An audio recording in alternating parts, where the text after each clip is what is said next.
नमस्कार, बहुत स्वागत आप सभी का। जी मध्य प्रदेश छत्तीसगढ़ देख रहे हैं आप और आपके साथ मैं हूं कीर्ति दीक्षित। पीएम मोदी ने पहलगांव हमले के बाद कहा था कि आतंकियों को मिट्टी में मिला देंगे और अब उसकी शुरुआत हो चुकी है। कल 2 आतंकियों के घर गिराए जाने के बाद आज इस हमले में शामिल 3 और आतंकियों के घरों को गिरा दिया गया। सुरक्षा बल ने जिन 3 आतंकियों के घरों को गिराया उनमें पुलवामा के मुर्रान इलाके में आतंकी एहसान अहमद शेख का घर है। वहीं शोपिया के चोटीपोरा में लश्कर के आतंकी शाहिद अहमद कट्टे के घर को भी ध्वस्त कर दिया गया, जबकि कुलगांव में सक्रिय आतंकी जाकिर अहमद के घर को भी मिट्टी में मिला दिया गया।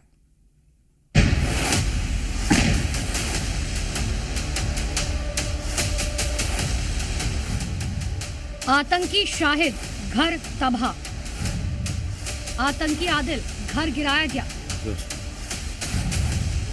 आतंकी आसिफ घर उड़ाया गया, आतंकी जाकिर मिट्टी में मिला घर, आतंकी एहसान घर गिराया गया। कश्मीर में दहशतगर्दों के मिट्टी में मिलने की शुरुआत हो चुकी है और उसकी ये तस्वीरें गवाही दे रही हैं। 2 दिन में 5 आतंकियों के घर पूरी तरह तबाह किए जा चुके हैं। कल एक आतंकी के घर को उड़ाया, एक को गिराया गया, तो आज 3 और आतंकियों के खिलाफ एक्शन लिया गया, जिसमें उनके अड्डे तबाह कर दिए गए। सबसे पहले देखिए दक्षिण कश्मीर के मुर्रान की तस्वीरें। ये वो घर है जहां पहलगाम आतंकी हमले का संदिग्ध एहसान उल हक शेख रहा करता था।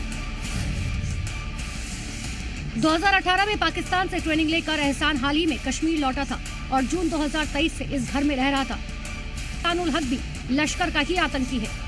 पहलगाम जो घटना से जुड़े हुए जो लश्कर के कांटेक्ट में जो आतंकी थे, एहसान उल हक उनका जो आवास है उसको ध्वस्त कर दिया गया है। ये देखेंगे चप्पे चप्पे पर जहाँ तक आप नज़र पसारेंगे वहाँ तक आपको ये ध्वस्त एहसान उल हक का मकान नज़र आएगा। यहाँ पर हालांकि एहसान उल हक नहीं मिला है, उसके बारे में जो जानकारी ये है कि वो लश्कर से कोई कॉन्टैक्ट में चला गया था और सुरक्षा एजेंसियों के रडार पर वो लगातार था और पहलगाम अटैक में उसके कनेक्शन सामने आए थे। पुलवामा शहर के बीचों बीच संकरी गलियों में इस आतंकी ने अपना लग्जरी घर बना रखा था।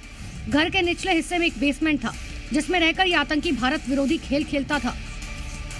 एहसान के घर से जांच एजेंसियों को कश्मीरी युवाओं की भारी तादाद के भर्ती के कागज मिले हैं और उसके भाई और पिता को हिरासत में लेकर पूछताछ की जा रही है। पुलवामा के सेंटर यानी बीचों बीच का हिस्सा है और वहाँ पर इसका जो परिवार था वो रहा करता था और जानकारी ये है कि एहसान उल हक का जो भाई है वो जांच एजेंसियों की गिरफ्त में, उससे पूछताछ की जा रही है।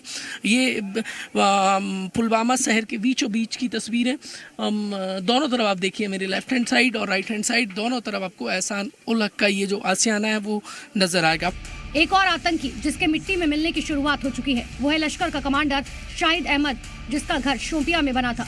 शाहिद कश्मीर में पिछले 3 से 4 साल से एक्टिव है और अब उसके खात्मे की उल्टी गिनती शुरू हो चुकी है। कल जो है पहले त्राल में मिलिटेंट की जो है उसके मकान गिरा दिए गए और उसके बाद हमने देखा था कि बिजबिहारा में भी उसका मकान जो है गिरा दिया गया। लेकिन कल देर शाम गए पुलवामा से भी खबर आई थी कि एक्टिव मिलिटेंट के मकान गिराए और ये कहा जा रहा है कि ये इस पहलगाम के आतंकी में शकावर है। लेकिन आज सुबह सवेरे जिला शोपियान के छोटीपुर इलाके से भी खबर सामने आई कि यहाँ पे भी जो है एक आतंकी की जो है मकान गिरा दिया गया और ये जो है आशंका की जाती है कि ये भी इस जो है पहलगाम अटैक में सस्पेक्ट है। और इसके अलावा कुलगाम में सक्रिय आतंकवादी जाकिर अहमद के घर को रात में ध्वस्त किया गया। देखिए ये परिवार है, पड़ोसी हैं। साफ तौर पे इनका कहना है कि जाकिर अगर टेररिज्म से जुड़ा हुआ है, आतंकी गतिविधियों में शामिल है तो उसे मौत के घाट उतार दिया जाना चाहिए, उसे मार दिया जाना चाहिए। जाकिर का ये घर है जहां पर जाकिर के माता पिता रहते थे। कल यहां पर पूछताछ के लिए, जांच के लिए टीम आई थी। इसके बाद इन्हें घर से बाहर निकाला गया। घर से बाहर निकालने के कुछ घंटे बाद यहाँ पर ब्लास्ट हुआ और ये घर पूरी तरह से आप देखिए तहस नहस हो गया है। कहा जा रहा है कि अंदर आईडी मिला था जिसके बाद उसे ब्लास्ट किया गया। न सिर्फ आतंकियों के घरों पर एक्शन हो रहा है बल्कि उनकी जड़ तक पहुंचने का काम भी सेना कर रही है। घर घर जाकर सेना सर्च ऑपरेशन कर रही है जिसमें पहलगाम, पुलवामा, बांदीपुरा, किश्तवाड़ शामिल है। कश्मीर घाटी में सुरक्षा बलों ने जो एक्टिव मिलिटेंट्स हैं उनके खिलाफ सख्त कार्रवाई शुरू कर दी है। पिछले 48 घंटों की अगर हम बात करें तो 5 एक्टिव मिलिटेंट्स के घर जो है ज़मीन बोझ कर दिए गए हैं, उन्हें गिरा दिया गया है। कल बीती रात जो है 3 घर गिराए गए। इसके अलावा पहलगाम में सुरक्षा बढ़ा दी गई, जहां हर एंट्री पॉइंट पर जांच की जा रही है। पहलगाम के बैसरन में जो अटैक हुआ है वो ठीक यहाँ से कुछ दूर पहले है। बैसरन इन पहाड़ियों पर है जहाँ पर बाकायदा एक टूरिस्ट स्पॉट है और उस टूरिस्ट स्पॉट पर आतंकियों द्वारा हमला किया गया। लेकिन अब मैं आपको समझाने की कोशिश करता हूँ, पहलगाम के अंदर जाने का ये एकमात्र रास्ता है जहाँ पर हमेशा जो है जम्मू कश्मीर पुलिस और सीआरपीएफ के जवान तैनात होते हैं। कुल मिलाकर भारतीय सेना पूरे एक्शन मोड में है।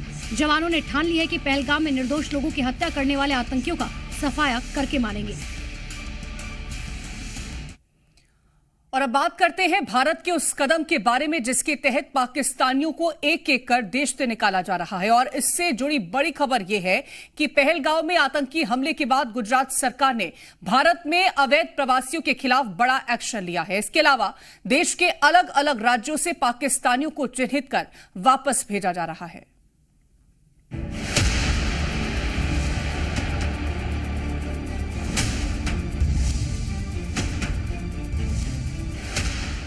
एक तरफ गृह मंत्री अमित शाह का ऑर्डर आया और दूसरी तरफ शुरू हो गया एक्शन। एक तरफ अलग अलग जगहों से पाकिस्तानियों की लिस्ट बनाई जा रही है, उनकी पहचान कर घर वापसी कराई जा रही है, तो दूसरी तरफ अवैध प्रवासियों पर भी कड़े एक्शन की शुरुआत हो चुकी है। वो प्रवासी जो बिना वीजा के अवैध तरीके से भारत में रह रहे थे, इसमें बड़ी संख्या में पाकिस्तानी और बांग्लादेशी नागरिक शामिल हैं, उनके खिलाफ एक्शन हो रहा है।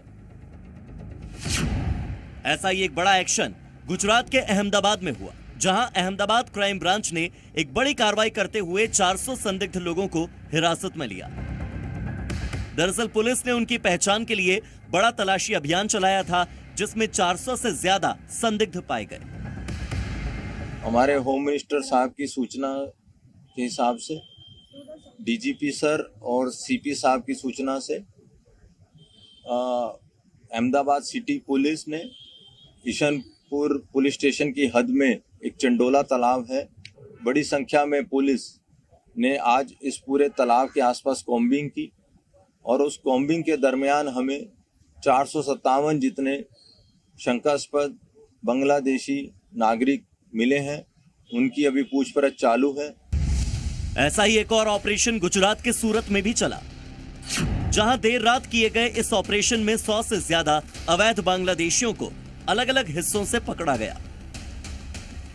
ये सभी नकली कागजात के आधार पर यहां भारत में रह रहे थे और अलग अलग सेक्टर में काम कर रहे थे। इनमें से बड़ी संख्या में लोग बांग्लादेश से आए थे। सिर्फ गुजरात ही नहीं, इस तरह के एक्शन पूरे देश में शुरू हो चुके हैं, जिनमें उत्तर प्रदेश में भी ताबड़तोड़ एक्शन हो रहा है। सीएम योगी आदित्यनाथ के ऐलान के बाद पाकिस्तानियों की घर वापसी यूपी से शुरू हो चुकी है। लखनऊ में रह रहे 8 पाकिस्तानी नागरिकों को आज वापस भेजा गया। पिछले कुछ दिनों से ये पाकिस्तानी नागरिक लखनऊ में ठहरे थे। इससे पहले 4 पाकिस्तानी नागरिक बुलंदशहर से भी वापस अपने देश भेज दिए गए। अभी तक 1500 ऐसे लोगों की पहचान यूपी पुलिस कर चुकी है। देखिए, भारत सरकार के द्वारा पहलगाम की खेदजनक घटना के बाद ये निर्देश दिए गए, जो भी शॉर्ट टर्म वीज़ा जैसे student visa, medical visa, tourist visa पर कहीं पर भी भारत में उपलब्ध हैं, वो ये हमारी सूचना मिलने के बाद तत्काल भारत छोड़ देंगे। तो जैसे जानकारी करी गई, यहाँ पर टूरिस्ट वीज़ा पर 8 लोग लखनऊ में पाए गए थे। उन सभी से वार्ता करके उनकी स्टैंपिंग करके उनको यहाँ से वापस पाकिस्तान पहुँचने के लिए भेज दिया गया है। यूपी के अलावा महाराष्ट्र में भी पाकिस्तानी नागरिकों की पहचान की जा रही है।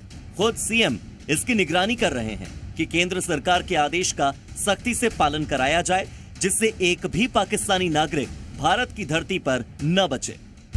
भारत सरकार ने पाकिस्तानी नागरिक जो भारत में आए हुए हैं, उनका वीजा रद्द करने का निर्णय किया है। हमने तुरंत उनकी लिस्ट प्राप्त की है। महाराष्ट्र में उनको आइडेंटिफाई किया जा रहा है। पुलिस स्टेशन को भी इत्तला दी गई है। कोई भी नागरिक पाकिस्तानी वीजा लेकर 48 घंटे से ज्यादा महाराष्ट्र में न रुके, इस दृष्टि से हमने प्रयास शुरू किए हैं। दिल्ली में भी बड़ी संख्या में पाकिस्तानी हाई कमीशन में ऐसे लोग पहुंच रहे हैं जिन्हें वापस अपने देश जाना है। पाकिस्तानी नागरिक को उनके देश वापस जाना होगा, क्योंकि सरकार ने वीज़ा रद्द कर दिए गए हैं और जो सार्क वीज़ा है वो आज 27 तारीख को खत्म हो जाएगा। कल आई थी, फार्म भर गया, बोले आज को तो बोलने बंद है, मंडे को बुलाया, पता नहीं काम होता है या नहीं। अच्छा। उनकी बेटी वही है। आप यहाँ रुकना चाहती हैं? नहीं, मैं जाना चाहती हूँ। पाकिस्तान जाना चाहती जी। तो दिक्कत क्या आ रही है? अब यही है, वीजा ही नहीं मिल रहा है। वीजा। इसके अलावा भोपाल और पटना में भी बड़ी संख्या में पाकिस्तानी वीजा पर आए लोगों को वापस पाकिस्तान लौटना ही होगा, यह अल्टीमेटम उन्हें मिल चुका है। वहीं बड़ी संख्या में लोग अमृतसर अटारी बॉर्डर भी पहुंच रहे हैं। गृह मंत्री अमित शाह ने कल सभी मुख्यमंत्रियों को फोन कर निर्देश दिए कि सरकार की तय की गई समय सीमा में ही पाकिस्तानी नागरिकों को वापस उनके देश भेजा जाए। पाकिस्तानी नागरिकों को जारी किए गए सभी मौजूदा वैध वीजा कल से रद्द हो जाएंगे, जबकि मेडिकल वीजा सिर्फ 29 अप्रैल 2025 तक वैध होंगे। पहलगाम में आतंकियों के कहर बरपाने का अंजाम पाकिस्तानियों को भुगतना ही होगा। अटारी बॉर्डर के रास्ते या हवाई जहाज से पाकिस्तानी जितनी जल्दी हिंदुस्तान से रुखसत हो जाएं, इसमें ही उनकी भलाई है, क्योंकि खून बहाने वाली उनकी सरकार और भारत आने वाली उनकी आवाम, दोनों को भारत एक साथ नहीं रख सकता। ब्यूरो रिपोर्ट, जी मीडिया।